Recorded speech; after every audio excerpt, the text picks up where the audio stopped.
You have found your way down to the Matcave. Welcome to the newsroom and welcome to Way Back Wednesday, where we keep retro gaming alive because one day your games will be retro too.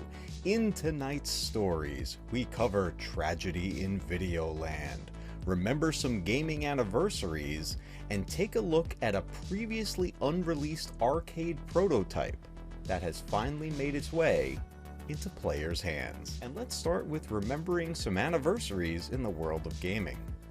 Alright everybody, are you ready to feel old?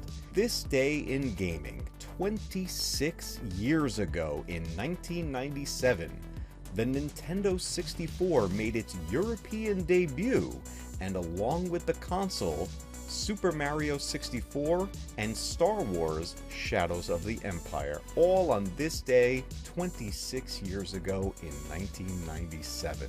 13 years ago on this day in gaming, Mega Man 10 made its way into the WiiWare digital releases. Now, in 2010, Mega Man 10 was a sequel, a brand new Mega Man game, but made in its original 8-bit style to mimic the games that were on the original Nintendo. There were a couple of releases, Mega Man 10 being one of them, and these games were actually fantastic and felt so reminiscent of the original games. And 11 years ago on this day in gaming, the developer Hudson, made famous by its iconic logo with the bumblebee, dissolved and was merged with Konami back in 2012. Going into our next story, tragedy in Videoland. Tonight, reports are coming in from Videoland that the blue armored hero, Mega Man, is in critical condition tonight. He is undergoing much needed repairs. Mega Man had an unfortunate encounter that no one expected. As it develops, we want to bring all the information to you here exclusive on the Matcave.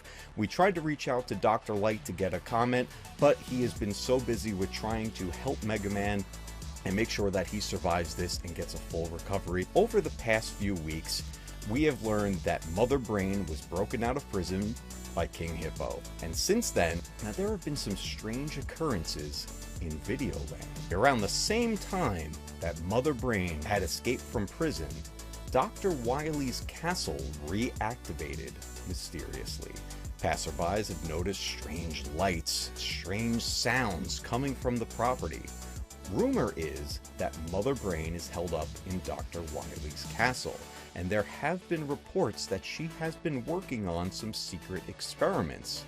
We do have a source that has let us know that one of these experiments involves cloning the heroes of Videoland.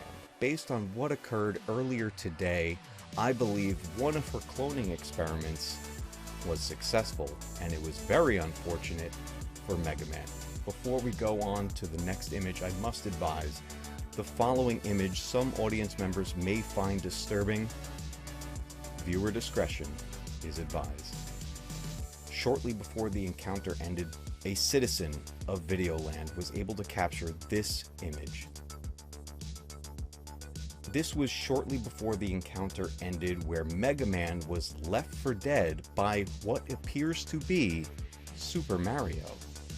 Now, we have reached out to other sources and verified that Super Mario himself does have an alibi for that time. At the time of this battle, Mario was actually seen by many eyewitnesses at a test screening for his upcoming film, and that alibi is rock solid. It is believed that this is a clone of Super Mario made by Mother Brain. After the encounter, Mega Man was left for dead, and this fake Mario vanished. It is being investigated. If you have any information regarding any evil clones of our 8-bit land heroes, please let us know down in the comments. Dr. Light is doing everything he can to help him survive this. I think Mega Man is going to make a full recovery, and I think along with the upgrades that Dr. Light is providing for him, we're going to get a new and improved Mega Man. We were able to reach out to Captain N and his game masters, including Kid Icarus and Simon Belmont. Captain N let us know here at the Matcave that he is ready and willing to support the Mega Man team at any time. He is here and ready to defend Videoland. So it's good. We're always happy to have people like here in Videoland like Captain, and he truly is a game master. In other news, a few months ago, myself and Scotty Hawk, aka Hawks Holocrons, were doing a stream together where we discovered in the Atari 50th Anniversary Collection there was an unreleased prototype arcade game in the collection called Aka R. We came across this, we both did not recognize it, and we realized quickly the reason we didn't recognize it is because no one has played this before. Well, we dove into that game and ended up loving it. And ever since I played this game, I've been really hoping that we get some sort of an official release. Atari has released of Aka R that has landed on home consoles and PC. This was available as of February 21st, and through the Atari website, atari.com, there are links to all of the major consoles, to their digital stores, and also a link to Steam, where you can get the remake of Aka R, a previously unreleased prototype arcade game that never made it into arcades. And it's so unfortunate because this game is a ton of fun. And I'll tell you, I'm a huge fan of Atari. I have been since I was just a little tiny kid. The first games I ever played were on an Atari 2600, and between that and going to the arcades, I just had a blast playing gaming. That was where my love for gaming began.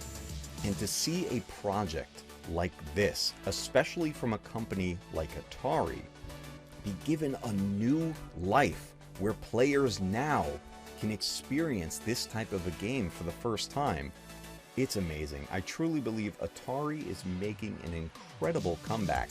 This is an amazing way of keeping retro gaming alive. Remakes, remasters, and even in some cases sequels to games that we haven't thought about in years. But Aka R is now available through the Atari.com website.